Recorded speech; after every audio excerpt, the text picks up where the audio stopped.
रे माझा मितवा या मालिकेच्या येणाऱ्या भागामध्ये आपल्याला पाहायला मिळणार आहे. ईश्वरीच्या शॉपचा कार्यक्रम संपल्यानंतर अर्णव ईश्वरीला घरी सोडण्यासाठी जाणार असतो. अर्णव आणि ईश्वरी दुकानाबाहेरच बोलत बसलेले असतात. ईश्वरी अर्णवला म्हणत असते, तुम्ही एकदा तरी राकेशजींना भेटा, तुम्हाला ते नक्की आवडतील. अर्णव ईश्वरीच्या बोलण्याचा वेगळाच अर्थ काढतो.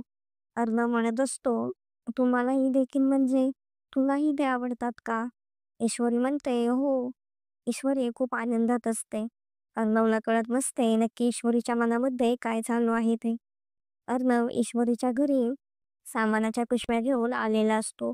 तो बाहेरच उभा असतो. ईश्वरीची आई आणि आत्या दोघेही राकेशबद्दलच बोलत असतात.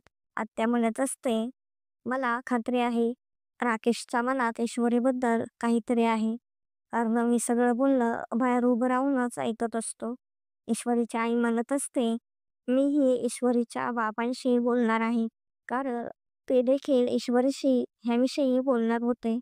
अर्णवने खूप मोठा गैरसमज करून घेतलेला असतो. अर्णवला राकेश हे नाव सगळ्यांच्या तोंडून ऐकल्यामुळे अर्णव आता हा राकेश आहे तरी कोण, कसा दिसतो, ह्या सगळ्याची माहिती काढणार असतो. तर आता पुढे काय काय होणार आहे हे पाहणे खूपच इंटरेस्टिंग होणार आहे. असेच नवनवीन अपडेट जाणून घेण्यासाठी आपल्या चॅनलला नक्की सबस्क्राईब करा.